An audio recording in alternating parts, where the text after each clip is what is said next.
Welcome to the Adventures of Alice and Bob, the podcast where we shine a light on the often unsung heroes in cybersecurity to find out what their journey to here has been like, what drives them, what motivates them, and talk about some of the lessons they've learnt along the way. Today, I'm joined by Jason Youzwak, a multi-talented and highly skilled professional with over 20 years of combined experience in software development and security engineering and research. His work has included a diverse range of projects in government, power utility, telecommunications, and financial sectors. Currently, Jason is a security researcher at Peraton Labs, and I'm told that Jason is a member of the oldest winter bathing association in the US and willingly plunges himself into the Atlantic Ocean during winter months. So Jason, welcome to the podcast. Well, thanks for having me. So I've got to ask at the start, tell me about the winter bathing club, the winter swimming club that you're involved in there. Okay, so that's the Polar Bear Club in Coney Island. I'm living in New Hampshire now, so I haven't been there as much as I used to go. But when I lived in New Jersey, one of my friends said, come out, I'm in the Polar Bear Club. And I said, well, why would you do that? Like, why would you go into the ocean when it's absolutely freezing?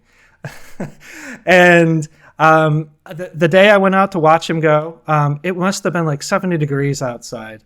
And I said, well, if there's any day where I'm going to try it, it's this day. And surprisingly, I won't joke with you, it was darn cold. It was very, very cold in the ocean. But there was something about it. I'm like, this is kind of weird. I've kind of always been interested in the kind of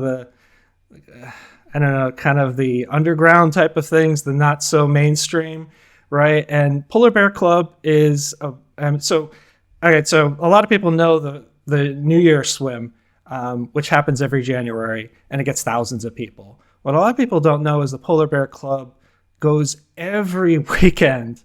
In order to become a member, I was told you need to swim 12 times. And then once you do that, you become an official member. So, well, I got one down. Let's try to do some more. And I would say around swim 6, I started really enjoying it. And it's hard to explain the feeling that is like cold water can give you the rush. Some of it is just kind of like the people there are excited to go in.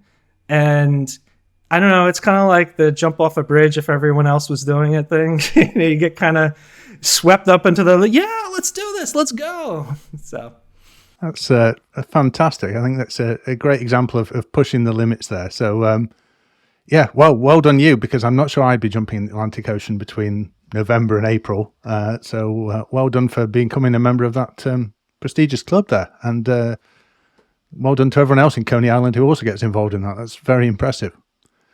An interesting thing I was going to say is that I actually convinced my parents to try it one time. So they came down to Coney Island. They didn't stay in that long, but they actually went in and tried it. So there's the dedication for you. You said the one time, so they didn't go back for another session after that. That was it. No. But they said that was enough for them. Excellent. Yeah, well, it's making me cold just talking about it. So I'm going to move on to how you got interested in technology in the first place. And I think from what I've read, there was an interesting story that you used to play with modems on the Commodore 64 quite a lot in your younger days. Oh, yeah, absolutely. Well, I mean, I just mentioned my parents. My parents were like a great influence on me. We kind of always had tech around the house.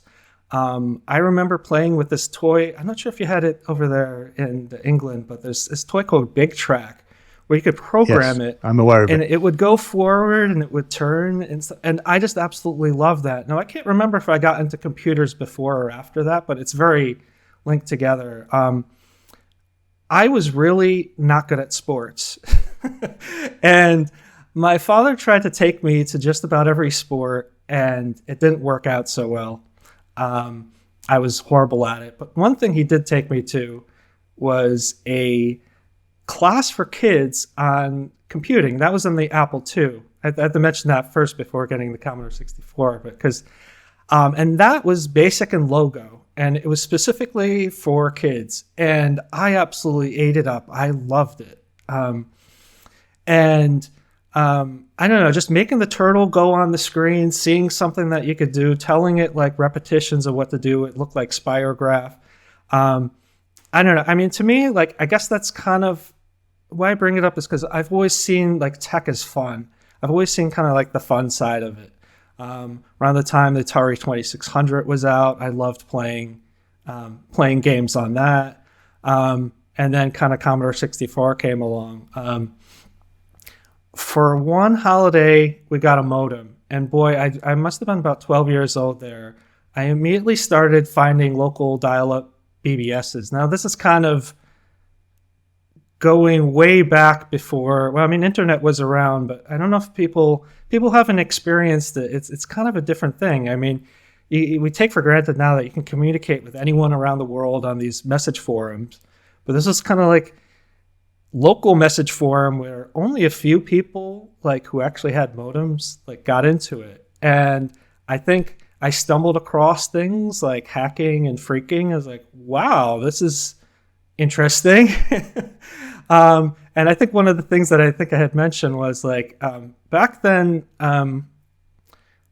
rotary phones were, so you stick your finger in the dial and it goes click, click, click, click, click. And the way that it did that was by turning on and off, like closing the circuit, opening it up. And I remember one thing I did was the modem would basically do that. And I was experiment with, well, it's sounding a little too slow for me. So I tried to make it go quicker and actually got it to go quicker to a certain point where if you made it go too quick, the number wouldn't be recognized. But yeah, that time was very forming for me. Like I met like some friends that I met in person, like friends that I have to this day. And just, I think that was kind of my initial entry into security. I was kind of more interested in more of the prank type of things, you know, going forward to college, you know, like writing like scripts that would like spam one of my friends' screen as soon as he logged onto them, you know, into the machine, just things like that. So from that point, you've had that curiosity, you've got onto bulletin boards, you've started learning a little bit about phreaking, about the community that's out there, some of the information that you're doing, and you're starting to play around with, like you say, messing with other people's screens. I did a very similar thing. It's a great place to start, annoying your friends, turning the screens upside down, and, you know, the early remote access tools and things like that. And then you went on to college. Did you immediately start to think about information security and hacking as a career path, or were you thinking more the traditional software development route at that point? Actually, neither. I initially wanted to go into psychology. Oh, fascinating. It was a really weird thing. Yeah, so, I mean, I kind of skipped over the high school part there. Like, high school, I wasn't involved with computers as much. I was, like, into, like, rock and roll and, you know, meeting girls and all this type of thing. And, you know, at that time, computers weren't so cool, right? So I kind of fell out of it. And I had not even thought about going to school for it. So I went to psychology. I never declared it as a major. I took one course and I said, I don't like this. Thankfully, an advisor told me to take computer science. And so I took one class in that and loved it. Fell back in love with it again. And just said, okay, I'll make this my major. And I've always loved like developing. So yeah, initially I was thinking of becoming a software developer. And that's what I did after school. I immediately started working as a software developer at a telecommunications company. At that time, it was called Bellcore, Bell Communications Research. I've been at that company through various name changes and other things, and currently it's called Peraton Labs. Fantastic. And in that sort of journey you've been on through software development, what was the point that tipped you over into the cybersecurity area? It's kind of, I always had the interest in cybersecurity, but I never really kind of pursued it as a career path. I simply just had a project that was ending, and then another opportunity opened up where I was able to do essentially security assessments, vulnerability assessments, the whole penetration testing route.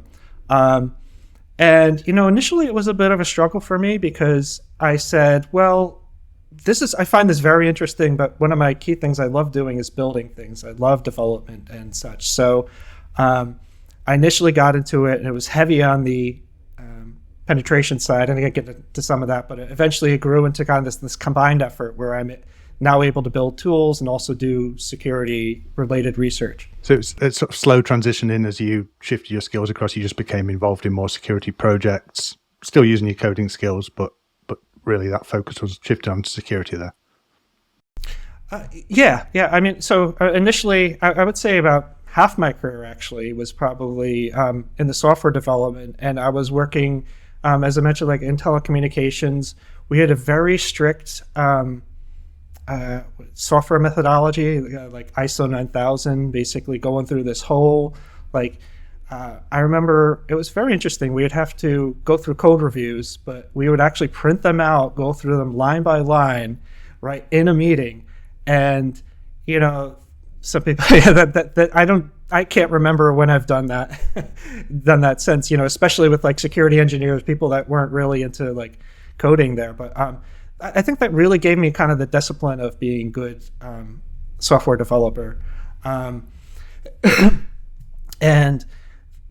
And throughout that, I mean, I just kind of always kept up on new technologies and try to understand things. And I can remember a time when I was doing development where I ashamed to say this, but I'm like, oh, I hate, the security part's annoying. Like, I'll figure this out later, right? And I think that's kind of one of the faux pas. You should really start all project with the security mindset, like baked in from the beginning.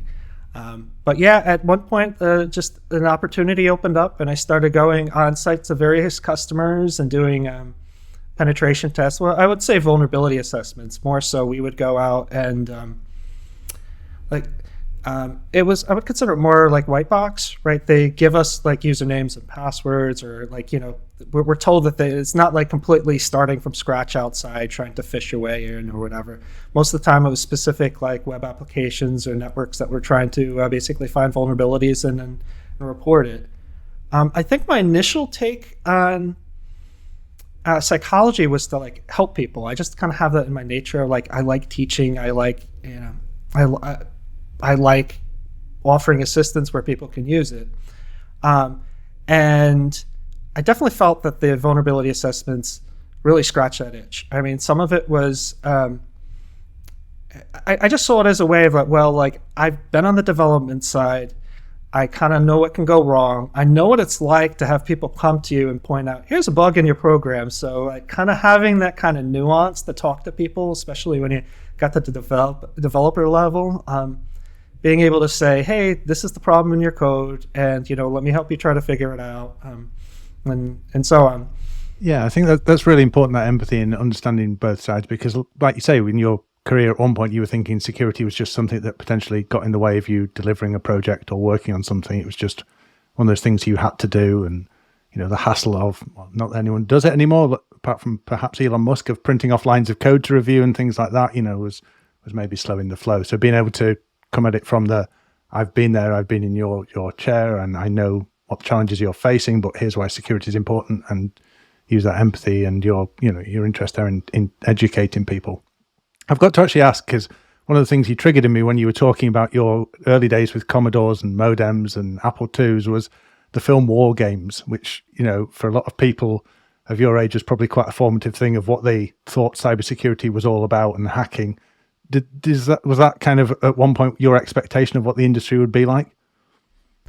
Oh wow, that movie impacted me like so much. Like when I got the movie, when I got a modem and having seen the movie, I was like, this is amazing. I can do what this guy was doing. Certainly there's a science fiction aspect of that, right? Where I guess spoilers for a movie that's I think if they haven't seen it by now, it's fine. Yeah. But I mean, the computer takes this like very much like AI type of approach where, but the whole idea of like kind of being able to go in and change your grades like at a school, like okay, that that seems so cool. Like, obviously, the ethicalness of there, but I think when I thought of like hacking, I'm not sure if I thought so much of the guy in like War Games, but I think like often how it's portrayed in media, you have like, a really cool guy, dressed in all black, wearing black shades, the hood over him. The actual pen testing was more like a bunch of guys in a room staring at a screen, grunting once in a while. You know what I mean? Just like, because a lot of it is just kind of trying things, and frankly, they don't work. And I mean that's kind of the whole point. I mean that they don't work because the target is secure, but you try to try a whole bunch of things, and hopefully something works. And then once in a while, someone to stand up, I found something. Then everybody rushes over to the side, and it's kind of a fun thing. But yeah, I definitely think that war games, going back to my childhood, also like stumbling across 2600 magazine, the freaking hacking magazine that's still around today. I remember, I don't know, I was young, and so I had to make out a money order. That's basically kind of like you go to the bank and get a cashier's check to subscribe to the magazine. And it came to my house, and my mom intercepted. She's like, "What are you getting yourself into?" But I mean, for me, it was just kind of all about learning about different security-related things. Yeah, I mean, I guess the other side of security that I didn't quite have and I touched on this a little bit, was like kind of the communication. Like I would say pen testing is about, it was 50% about the technical skills and maybe another 50% about communication. I mean, it's about writing reports, being able to describe in detail from point A, point B, like how did you do this so that people can replicate what you've done and then ultimately be able to fix it. So having that, having that mindset is really helpful when performing security assessments. One of the things I read about you, which was I think quite early on in your career, which combines those kind of facts that security and pen testing isn't always as glamorous as people expect. It's often people just sat there in a room, did you say grunting occasionally, which is a lovely way of putting it, and then having to communicate things. Was you earned the name Tickmark at one point in your early career because you were working with a project that needed pen testing, but perhaps wasn't quite ready for being pen tested. So maybe you could tell us a little bit about that. Well, through my testing, I've come across all types of different customers. And you have customers that are very eager for you to come in and test the product. And then you have customers that are seemingly hesitant, right? Like they don't want you to be there, but someone asked them to test their thing, and right. So, often I've come in and there's been projects where I found you find a lot of things, and there's projects where you find very little things. And the customer response varies. Sometimes I've almost been given a virtual high five, right? Like, you found it? Thank you so much. That's gonna prevent so much hassle for us in the future. Where other times I've heard people kind of, you tell them that they have a finding that they're not so happy. The tick mark happens to be, if you've ever worked with trying to do input validation on websites, it was an exaggeration. It was more than just a single character that caused a problem. But when I was testing one thing, I basically put in something that was just normal testing, and it ended up not only stopping the project, stopping the application, but the application actually got corrupted. So to the point where they needed to re-image, restore from backup. And, again, this was something denial of service is typically out of scope, right? Like I was not trying to bring the machine down or anything, but it just reacted so badly that they needed to basically restore. And I think at the time we had to basically stop the engagement and reschedule for another time. And folks were ribbing me for it. They're like, "Oh man, you just caused us all to be out of 3 weeks' work," right? And somehow, they start calling me tick mark sometimes. Well, I think, you obviously, it was a very valid finding there that, if they weren't able to stand up to basic security tests, although the impact in the end was not quite what they expected, I think you had a very valid finding there, and better that you found it out early on before it was released into the world and someone else found it out maliciously. Well, yeah. I mean, I think that's the whole point. We're there to help. And, I've come across sometimes when I remember I don't know if you'll be able to include this, but I remember I was in the elevator one time and some other people didn't know who we were. And they were saying like, oh, those effing pen testers. They were just not happy about where we're, you know, I mean, frankly, I mean, I've been on the other side of things. I mean, I think some of the reason why I said I wasn't interested in security when I was a developer was because often you're just trying to, it seems like you're behind schedule a lot of times. You're trying to develop something. You're just trying to get it to work. Security just seems kind of like a pain. Now, granted, I mean, some of this could be fixed if security is part of the requirements that the testers are going to be testing, right? So again, kind of baking it in from the beginning. But I know just often developers want to get quickly to results as possible. I would also say that looking at customers, often there's two customers. There's the people that hired us, right? So you might have the security team. They're often very eager to find things. And the development team, which may or may not be so eager for us to find things, because again, we're going to hit their schedule and impact it. What advice would you give someone who's, you know, starting off in QA or security pen testing on how to deliver that kind of news to people at those two levels? Actually, you know, how do you write a report that addresses both those use cases? Well, one would be to be as detailed as possible, right? To basically walk through everything you did and explain you did it. Like, so basically, if you were trying to write like a how-to of how to do something, and step by step walk through it. The other thing I would say is, I guess, to know your audience, right? Because there's times where you need to get down to a very technical level to explain things, and then there's times where you kind of need to get to the so what. So, I mean, when I write findings, I try to write the so what like right up above. So, like for example, if I say to someone who knows like what a cross-site scripting injection is, like, okay, this is vulnerable to that. Well, like high-level executive might not understand. Well, okay, well, so what? And if you say something, well, okay, well, you might be able to gain unauthorized access to this application because of this, you know, from the internet, you know, things like that. That can kind of get to really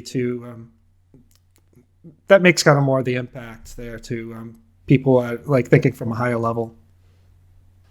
Yeah, that's great, because that is the challenge that you're talking to people is very different. Back, you know, the business who just wants to make sure when they're not overly exposed to risk and understand what's going on there, then the developers who are kind of down in the weeds needing to understand the technical aspects of it and perhaps things they haven't thought of that they can then improve on in the future. So it's always useful to have that kind of executive level summary, the technical details, and then often one of the things I've found in the past that are missing on pen test is the guidance.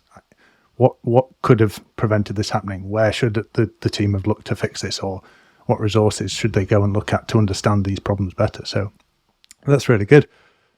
One of the things you mentioned was you were initially interested in psychology. So one of the paths that sometimes leads people down is physical penetration testing, not just the software side of it. So have you ever become involved in physical pen test engagements?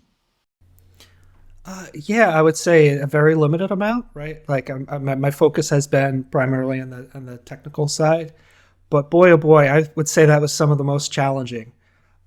Basically, you know, walking into a building where you're not supposed to be there. I don't think I've ever had my heart beating so hard, right? Like to try to do engagements like that. So, you know, again, a lot of it comes down to looking at how things are set up, right? Like, you know, what is protecting people from getting inside? Do you have like physical constraints doing that? Do you have like, you know, again, some of it is like the classic piggybacking, you know, are people trying to look at people's badges and so, you know, and such. There's ways around that, you know, right, to try to like, you know, be on the phone, right? Like be on the phone and wear a tie, you know, look like someone important, you know, and, you know, people will think that, you know, they get hesitant to question you if they think that they're going to get in trouble, right? For like, well, I'm this big manager and such. But yeah, in general, I find those type of engagements very challenging from just from the nerves that it brings out. Now, certainly, once you start getting into the tech side, you go plug in. Okay, now I'm inside the building. Like it starts feeling a little bit more. Okay, there's more back to normal, what I normally do, but still, the kind of in the back of your head, like, okay, what's going to happen here? And it's such a weird feeling because I know I have a letter in my pocket that says I'm supposed to be here, and it's just I don't know. I guess if you haven't done it, it's a little hard to explain. Because when I first heard of not a big deal. I'll be in there doing what I normally do, but that really probably took me by the most surprise how nerve-wracking it was. Yeah, it's generally fascinating. I think I would be very much the same as you. Actually, we've talked to people on the podcast who do a lot of social engineering things, and the nerves of entering a place you're not supposed to be, even if you've got that letter of authorization in your pocket. So you've decided that's not the area for you to go forward then. Well, I mean, certainly, it's part of what we do. Certainly my team will, if we're asked to do that, we'll do anything, right? But I certainly found that to be one of the most challenging. Now, there's interesting things though that I kind of learned about it. I mean, there's like things like key to light keys, or how do you call it? Like key to light, basically, a master key that you can just order over the internet that will like open up like elevators and things like that. And, there's kind of a good reason that they're like that. So, emergency workers can get into them, but it kind of has this downfall of people abusing it. I guess also you touched on social engineering, right? So social engineering it's basically lying, right? It's pretending that you're doing so. And that often kind of leaves me feeling a little bit dirty. It's just blatantly lying to someone, trying to gain their trust and basically breaking that trust. Now, granted, it's unfortunate. That's like phishing attacks seem to be one of the biggest ways that people are getting inside of organizations. We're often like looking from the outside, trying to look, at the firewalls and such, all trying to get in. But, unfortunately, it's, part of the job. And, education just continues, continuing to need education in this area of like what to click on, what not to click on and such. Absolutely. And I think one of the things you said earlier as well about being able to talk to people about why things are important to do. And it's very similar with those social engineering campaigns. When you do phishing tests, it's important to not use them as a stick to beat people with, that it's used as a sort of positive learning experience, because otherwise the next time someone clicks on a real phishing link, they're going to try and cover it up. They're going to try and, pretend that it never happened. And that's actually worse than them coming up and telling you, hey, I've clicked this link. We might want to look into what happened here. Is that something that you've been involved with clients? So yeah, obviously that would be part of our recommendation in the report, but actually talking to the person that I fished, no. And that's, that's kind of a tricky point with me, because I know one of your previous guests had mentioned kind of the following through.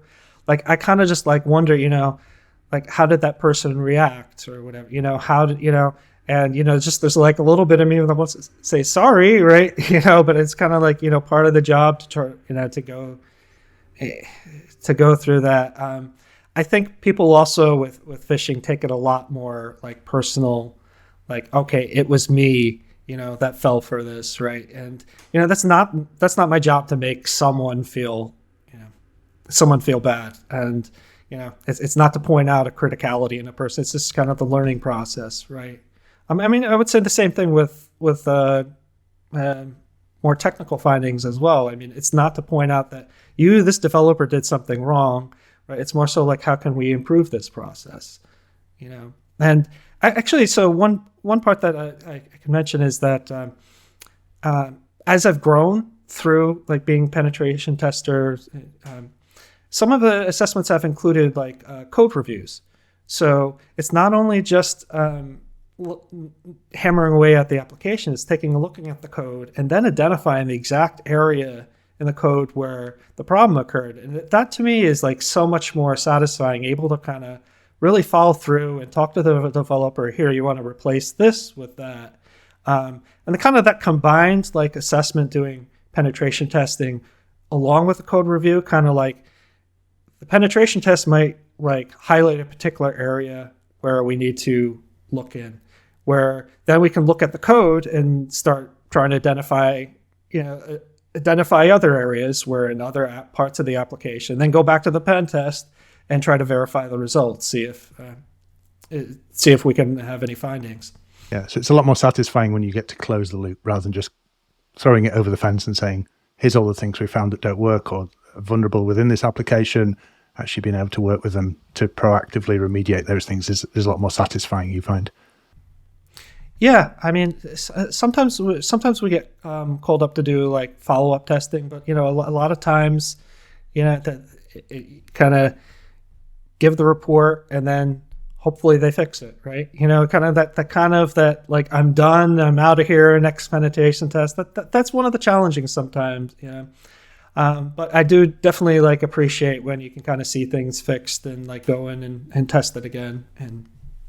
Yeah, and speaking of that area of helping fix things, one of the things I know you've worked on is various automated vulnerability testing tools. So maybe you could tell us about some of the projects you've worked on there to build out the tools to make these things better. Well, so kind of a little background in my company. I can explain the motivation for some of that. My company is not primarily penetration testing. I mean, certainly it's part of it, but like we come from telecommunications background, kind of from a lot of our origins are like Bell Labs, right? So we have a lot of researchers and we do involved in a lot of researchy type of things. So one of the things I was working on, it's a project called A2P2V. And frankly, I wish I could remember what the acronym stand for but automated is in there, automated planning and validation. But basically, it's combining penetration testing with a little bit of graph theory, right? So let's say that, let's say you start off with a white box type of analysis and you have like Nessus results or vulnerability results for a network, and the network layout. So let's say that you have a foothold on A and you want to get access to X. So the tool will basically go ahead and start looking through those graphs and try to identify all the paths to get to them. So I know it's a little hard to explain in words, right? So like if you're on A, you could either go through A to B to C to X, and you'd have to use these exploits on those, or you can go through A to M to N to X and use a different series of exploits. And we all know some exploits are more reliable. Sometimes it feels like rolling a dice with sometimes you fire up Metasploit and like, oh, that didn't work. Well, just try it again, right? So yeah, that was the main component of it, was to basically identify those paths. Another part, and kind of like in the early stages, right, is to actually perform those. Like, so hooking into the Metasploit, the APIs, and actually performing the attacks using the various modules. And I would have to say that was a very challenging part, because you're trying to anticipate the unexpected. So, as far as like coming off with some very some basic use cases, yeah, certainly it works in that case. But it's challenging to get it to be a real full automated application. But yeah, so we focused on the graph planning and vulnerability analysis. That certainly works well in tools like Bloodhound, where you're looking at relationships in Active Directory and looking at the privileges and permissions that people have to access systems to work out, I've landed on box A, like you say, I need to get to domain controller X. What's my path of least resistance through those? So this is a sort of similar concept, using that graph theory of how the things are all connected. And what's, I think, particularly powerful with those kind of models is when you're looking at it, these are the things that are often very hard for people to compute in their heads. What's the connection to get from box A to box X? And there might be some very short paths that people haven't considered because of, let's say, vulnerabilities that are on those systems, permissions, privileges that are set up. accounts that are accessible to the attacker there. So I think that's a really interesting approach to not only map that out, but then try and automate the process of traversing through those points and performing that lateral movement. Is that tool specifically for telecoms infrastructure, or is that a general tool? Oh, it's a general tool. So it's open source. It's up on GitHub. So it's I have a couple Docker images in there that can be used to test the tool. But yeah, no, it's meant to be basically for IP networks. I was going to say that one of the implementation of it is coming up with like, here's what I know, here's what I can do, and here's what I get. Like, so, and coming up with like kind of a formal way of representing that. And we call that capabilities in our tool, because if you think about it, well, you might just happen to have you might have stumbled across an SSH username password, right? So to call that a vulnerability is kind of felt a little weird, right? So capability in our application falls under vulnerability or something that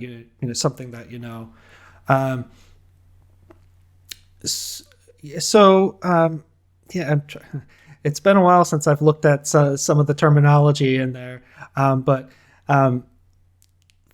one of the things that's interesting is like, how do you score that? How do you consider, well, this path is better than the others? So we came up with, well, okay, maybe you're just looking at length alone, right? You want to have the shortest number of nodes, or maybe you want to rate some of the vulnerabilities as more preferred than others, and there's ways in the tool to specify that.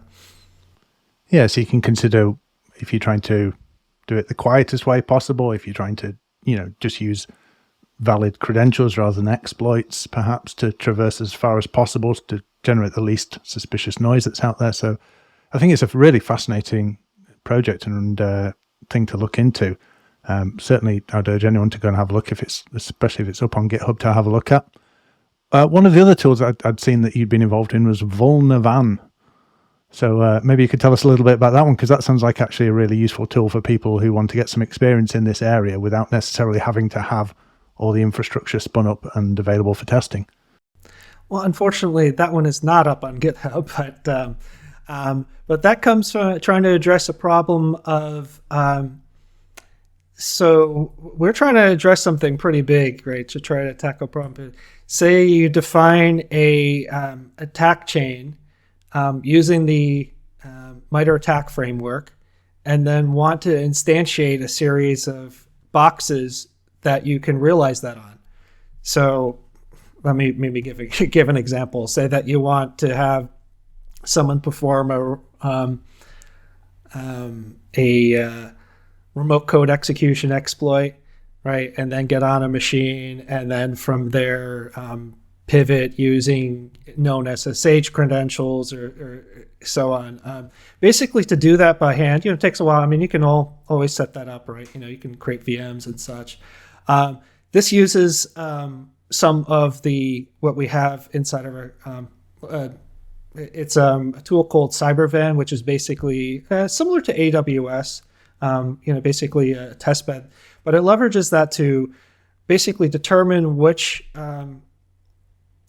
VMs to deploy and and instructions for an attacker to walk through and attack those machines. So again, as I mentioned, it's not out in the public, but we have some. I believe you probably came across a paper from Milcom where we had published some of these results. So yeah, certainly government folks are free to ask this, but unfortunately not to the main public. It's a very challenging effort too, because there's constantly new vulnerabilities coming out, and how do you think about it like, okay, you have a Windows machine, how do you make it vulnerable to something, right? So we have a Windows machine that's like frozen at an old version, but then some of it is creating like startup scripts such that maybe it's vulnerable to this RCE, but the default, the firewall's up. So writing a whole bunch of PowerShell, and I will tell you, I'm not a big fan of PowerShell.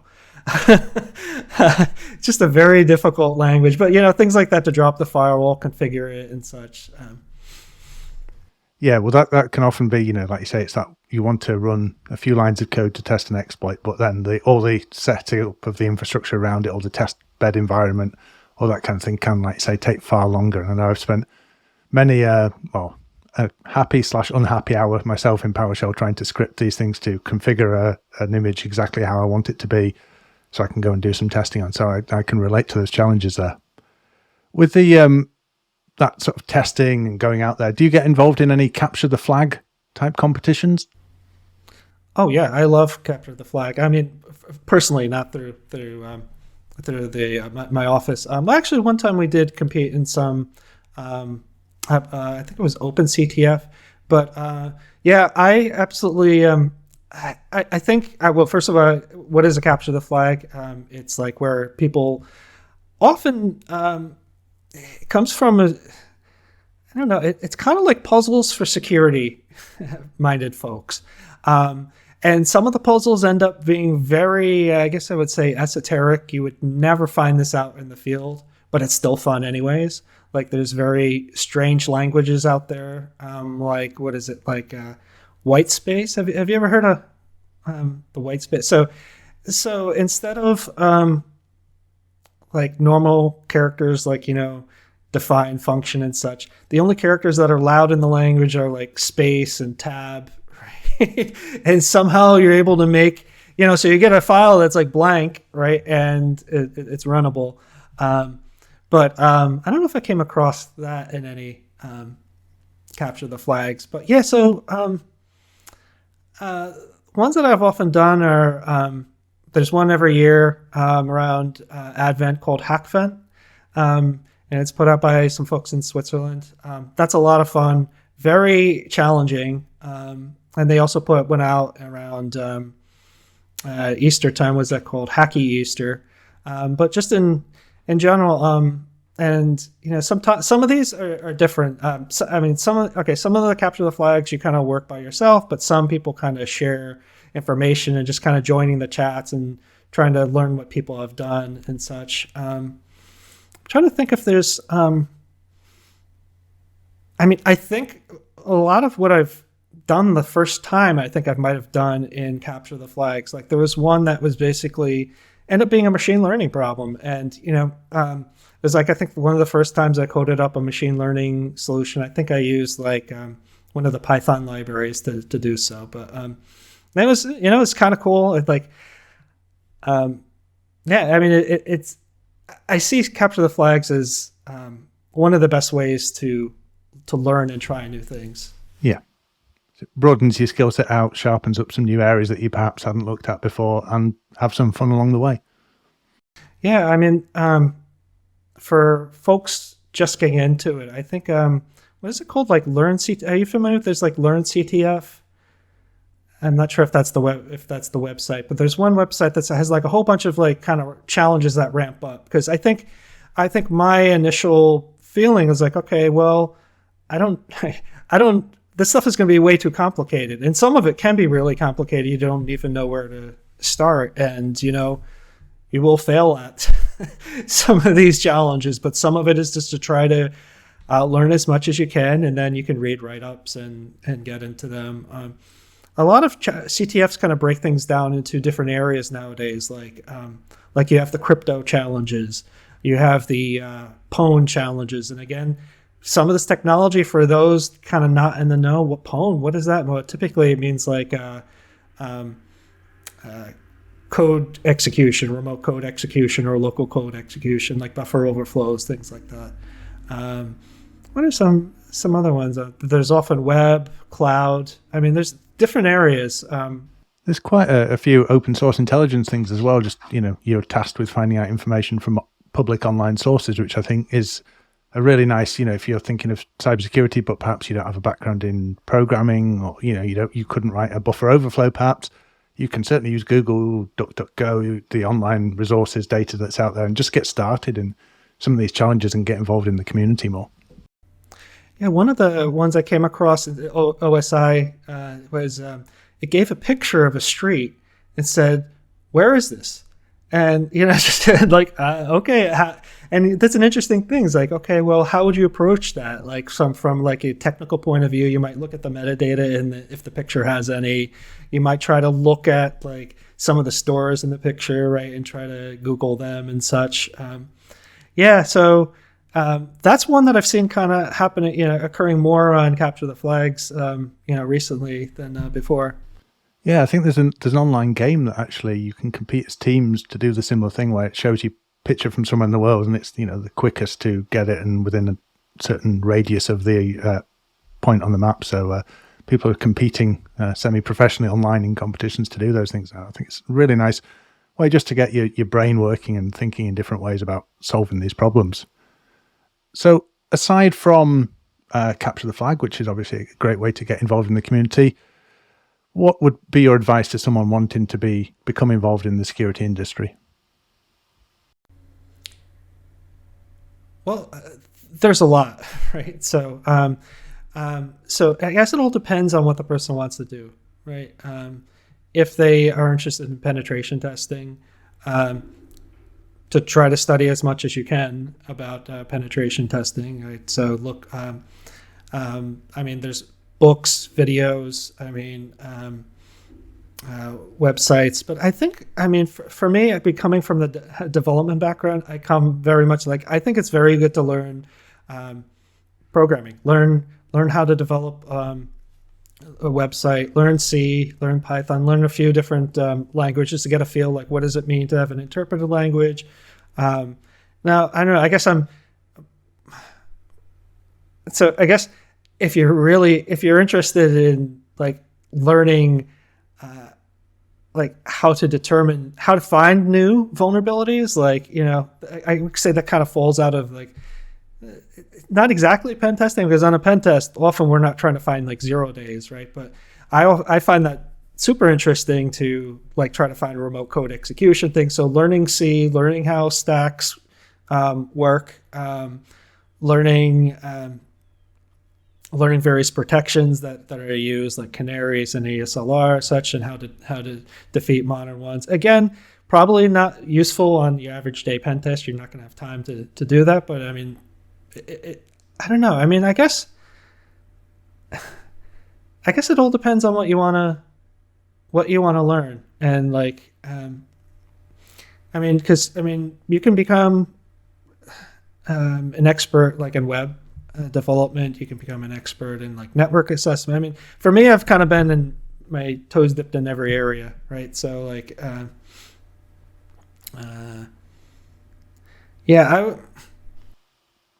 One of the things you mentioned at the start was the importance for you of being an educator and being able to communicate things well. And I think do you think that's often overlooked when people are, obviously very highly technical? You can write a code exploit, but it might have limited value if you can't communicate the why behind that.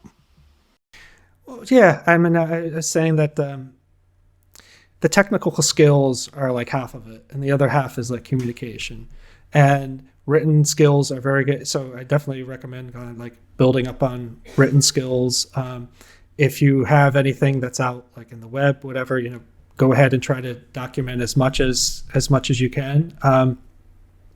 When doing this is for me in particular, when doing development, make sure you comment like use comments like as you go, like, and I'm guilty of that too. Sometimes I just want to write things as quickly as possible, but and I don't know, take notes often. I think that's kind of one of my secrets, is that like whenever I'm paying attention to trying to pay attention to something, just taking notes and just trying to learn. But I guess I hesitate to say it this way, but like try to explain something as if the person has no idea what you're talking about. Try to, because a lot of times, I like to stop and say like, okay, well, CTF, like, what is that? Capture the flag. Well, what exactly is that? As I stopped earlier, but